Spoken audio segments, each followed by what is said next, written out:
ಎಲ್ರಿಗೂ ನಮಸ್ಕಾರ. ಎಲ್ಲ ಹೇಗಿದ್ದೀರಾ? ಭಗವಂತ ಎಲ್ಲರನ್ನೂ ಚೆನ್ನಾಗಿಟ್ಟಿರಲಿ ಅಂತ ಕೇಳ್ಕೊಳ್ತಾ, ನನ್ನ ಚಾನಲ್ನ ಸಬ್ಸ್ಕ್ರೈಬ್ ಮಾಡ್ಕೊಂಡು ನೋಡ್ತಾ ಇರೋ ಎಲ್ಲರಿಗೂ ಪೂರ್ವಕ ಧನ್ಯವಾದಗಳನ್ನು ತಿಳಿಸ್ತಾ ವಿಡಿಯೋ ಶುರು ಮಾಡೋಣ ಬನ್ನಿ.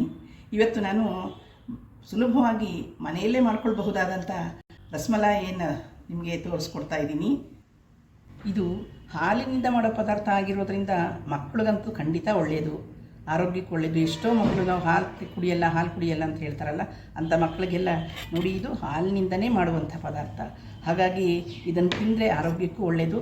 ಮತ್ತು ದೊಡ್ಡವರು ಅಷ್ಟೇ, ಹೊರಗಿನ ತಿಂಡಿ ತಿನ್ನೋದಕ್ಕಿಂತ ನೋಡಿ ಇದು ಮನೆಯಲ್ಲೇ ಮಾಡ್ಕೊಳ್ಬೋದು, ಸುಲಭವಾಗಿ ಮಾಡ್ಕೊಳ್ಬೋದು, ಮನೇಲಿರೋ ಪದಾರ್ಥಗಳಿಂದನೇ ಮಾಡ್ಕೊಳ್ಬೋದು.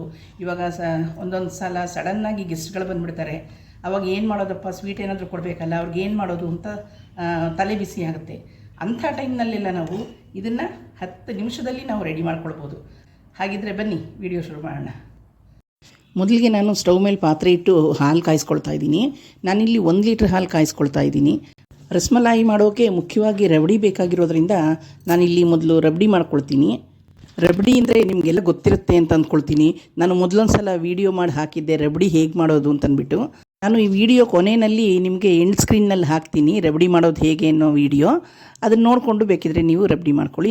ಈಗ ನಾನು ಹಾಲು ಕಾಯಿಸೋಕೆ ಇಟ್ಟಿದ್ದೀನಲ್ಲ, ಅದು ಚೆನ್ನಾಗಿ ಕುದಿಬೇಕು. ಇವಾಗ ನಾನು 1 ಅಂಶ ಹಾಲು ಇಟ್ಟಿದ್ರೆ ಅದು ಅರ್ಧ ಆಗಬೇಕು, ಹಾಗೆ ಆ ಥರ ಅದು ಕುದ್ದು ಹಾಲು ಗಟ್ಟಿ ಆಗಬೇಕು. ಈ ಹಾಲು ಕುದೀತಾ ಇರಲಿ, ಅಲ್ಲಿವರೆಗೆ ನಾವು ರಸಮಲಾಯಿಗೆ ಬ್ರೆಡ್ ಪೀಸ್ಗಳನ್ನ ಕಟ್ ಮಾಡ್ಕೊಳ್ಳೋಣ. ನಾನಿಲ್ಲಿ ಫ್ರೆಶ್ ಆದ ಬ್ರೆಡ್ ಪೀಸ್ಗಳನ್ನ ಕಟ್ ಮಾಡ್ಕೊಳ್ತಾ ಇದ್ದೀನಿ. ನೋಡಿ, ಹೀಗೆ ಕಟ್ ಮಾಡಿಕೊಂಡು ನಾವು ಎಡ್ಜ್ಗಳಿರುತ್ತಲ್ಲ, ಸುತ್ತಲೂ ಎಡ್ಜ್ಗಳನ್ನೆಲ್ಲ ನಾವು ಕಟ್ ಮಾಡ್ಕೋಬೇಕು. ರಸಮಲಾಯಿ ಮಾಡೋಕ್ಕೆ ಬ್ರೆಡ್ಡಿನ ಮಧ್ಯದ ಭಾಗ ಮಾತ್ರ ಸಾಕು. ಇನ್ನು ಸುತ್ತಲೂ ಕಟ್ ಮಾಡಿರೋ ಈ ಪೀಸ್ಗಳನ್ನ ನಾನು ಎಸೆಯೋದಿಲ್ಲ, ಅದನ್ನು ಹಾಗೆ ತೆಗೆದಿಡ್ತೀನಿ. ಇದನ್ನೆಲ್ಲ ಮಿಕ್ಸಿಗೆ ಹಾಕಿ ಪುಡಿ ಮಾಡಿ ತೆಗೆದು ಒಂದು ಡಬ್ಬಿಲಿ ಇಟ್ಕೊಂಡ್ರೆ ನಮ್ಗೆ ಇನ್ನೇನಾದರೂ ಮಾಡುವಾಗ ಬ್ರೆಡ್ ಕ್ರಮ್ಸ್ ಬೇಕಾಗುತ್ತಲ್ಲ, ಆವಾಗ ಇದನ್ನು ಉಪಯೋಗಿಸ್ಕೋಬೋದು. ನೋಡಿ, ನಾವು ಹಾಲು ಕುದಿಯೋಕೆ ಇಟ್ಟಿದ್ವಲ್ಲ, ಅದು ಕುದೀತಾ ಇದೆ. ನೋಡಿ, ಸುತ್ತಲೂ ಕೆನೆ ಕಟ್ತಾ ಇದೆ. ಹೀಗೆ ಕೆನೆ ಕಟ್ಟಬೇಕು. ನಾವು ಇದನ್ನು ಆದಷ್ಟು ಸಣ್ಣ ಫ್ಲೇಮ್ನಲ್ಲೇ ನಾವು ಹಾಲು ಕುದಿಯೋಕೆ ಇಡಬೇಕು. ಏಕೆಂದರೆ ದೊಡ್ಡ ಫ್ಲೇಮ್ನಲ್ಲಿ ಇಟ್ಬಿಟ್ರೆ ಉಕ್ಕಿ ಬಂದರೆ ಕಷ್ಟ. ನಮಗೆ ಕೆನೆ ಬೇಕು, ಹಾಗಾಗಿ ಸಣ್ಣ ಫ್ಲೇಮ್ನಲ್ಲೇ ನಾವು ಕಾಯಿಸ್ಕೊಳ್ಬೇಕು. ಇಲ್ಲಿ ನಾನು ಗೋಡಂಬಿ ಮತ್ತು ಪಿಸ್ತಾ ತೊಗೊಂಡಿದ್ದೀನಿ. ಅದನ್ನು ನಾನು ಸಣ್ಣದಾಗಿ ಪುಡಿ ಮಾಡ್ಕೊಂಡಿದ್ದೀನಿ. ಇದನ್ನು ತೆಗೆದು ಪಕ್ಕಕ್ಕೆ ಇಡ್ತೀನಿ. ಆಮೇಲೆ ಕೊನೆಯಲ್ಲಿ ಬೇಕಾಗುತ್ತೆ ಗಾರ್ನಿಷಿಂಗ್ಗೆ ಅದು. ನೋಡಿ, ಇವಾಗ ಹಾಲು ಚೆನ್ನಾಗಿ ಕೆನೆ ಕಟ್ತಾ ಇದೆ, ಚೆನ್ನಾಗಿ ಕುದೀತಾ ಇದೆ. ಇದಕ್ಕೆ ಇವಾಗ ನಾನು 3 ಸ್ಪೂನು ಸಕ್ಕರೆ ಸೇರಿಸ್ತಾ ಇದ್ದೀನಿ. ನಿಮಗೆ ಸ್ವೀಟ್ ಇನ್ನೂ ಸ್ವಲ್ಪ ಜಾಸ್ತಿ ಬೇಕು ಅಂತಂದರೆ ನೀವು ನೋಡಿಕೊಂಡು ಹಾಕ್ಕೊಳ್ಳಿ, ಬೇಕಿದ್ರೆ ಇನ್ನೊಂದು ಸ್ವಲ್ಪ ಸಕ್ಕರೆ ಹಾಕ್ಕೊಳ್ಳಿ. ಅರ್ಧ ಲೀಟ್ರ್ ಹಾಲಲ್ಲಿ ರಬಡಿ ಮಾಡಿದ್ರೆ ನಾನು 3 ಟೇಬಲ್ ಸ್ಪೂನ್ ಅಷ್ಟೇ ಸಕ್ಕರೆ ಹಾಕೋದು, ಅದು ನಮಗೆ ಸಿಹಿ ಸರಿಯಾಗಿರುತ್ತೆ. ಅಷ್ಟೊತ್ತಿಂದ ಹಾಲು ಕುದೀತಾ ಇದೆಯಲ್ಲ, ನೋಡಿ ಚೆನ್ನಾಗಿ ಕೆನೆ ಕಟ್ಟಿದೆ, ಮತ್ತು ಹಾಲು ಮೊದಲಿದ್ದ ಕ್ವಾಂಟಿಟಿಗಿಂತ ಸ್ವಲ್ಪ ಕಡಿಮೆ ಆಗಿದೆ. ಈಗ ನಾನು ಇದಕ್ಕೆ ಮಿಲ್ಕ್ ಪೌಡ್ರ್ ಬೆರೆಸ್ತಾ ಇದ್ದೀನಿ. ಒಂದು 3 ಅಥವಾ 4 ಸ್ಪೂನು ನೀವು ಮಿಲ್ಕ್ ಪೌಡ್ರ್ ಬೆರೆಸ್ಕೋಬೋದು ಇದಕ್ಕೆ.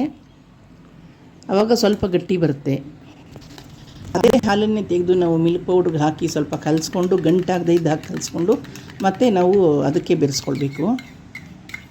ಈಗ ನಾನು ಒಂದು ಚಿಕ್ಕ ಲೋಟದಲ್ಲಿ ಅದೇ ಹಾಲನ್ನ ಸ್ವಲ್ಪ ತೆಗೆದಿಟ್ಕೊಳ್ತಾ ಇದ್ದೀನಿ. ನಾನು ಯಾಕೆ ತೆಗೆದಿಟ್ಕೊಳ್ತಾ ಇದ್ದೀನಿ ಅಂತ ನಿಮಗೆ ಆಮೇಲೆ ಹೇಳ್ತೀನಿ. ಇನ್ನೊಂದು 5 ನಿಮಿಷ ಕುದ್ರೆ ರಬಡಿ ರೆಡಿ ಆಗುತ್ತೆ. ಇದು ಹಾಲಿನಿಂದ ಮಾಡೋ ಪದಾರ್ಥ ಆಗಿರೋದ್ರಿಂದ ಮಕ್ಕಳಿಗಂತೂ ಖಂಡಿತ ಒಳ್ಳೆಯದು, ಆರೋಗ್ಯಕ್ಕೆ ಒಳ್ಳೆಯದು. ಎಷ್ಟೋ ಮಕ್ಕಳು ನಾವು ಹಾಲು ಕುಡಿಯಲ್ಲ ಅಂತ ಹೇಳ್ತಾರಲ್ಲ, ಅಂಥ ಮಕ್ಕಳಿಗೆಲ್ಲ ನೋಡಿ ಇದು ಹಾಲಿನಿಂದನೇ ಮಾಡುವಂಥ ಪದಾರ್ಥ. ಹಾಗಾಗಿ ಇದನ್ನು ತಿಂದರೆ ಆರೋಗ್ಯಕ್ಕೂ ಒಳ್ಳೆಯದು. ಇವಾಗ ಒಂದೊಂದು ಸಲ ಸಡನ್ನಾಗಿ ಗೆಸ್ಟ್ಗಳು ಬಂದುಬಿಡ್ತಾರೆ, ಅವಾಗ ಏನು ಮಾಡೋದಪ್ಪ, ಸ್ವೀಟ್ ಏನಾದರೂ ಕೊಡಬೇಕಲ್ಲ, ಅವ್ರಿಗೆ ಏನು ಮಾಡೋದು ಅಂತ ತಲೆ ಬಿಸಿ ಆಗುತ್ತೆ. ಅಂಥ ಟೈಮ್ನಲ್ಲೆಲ್ಲ ನಾವು ಇದನ್ನು 10 ನಿಮಿಷದಲ್ಲಿ ನಾವು ರೆಡಿ ಮಾಡ್ಕೊಳ್ಬೋದು.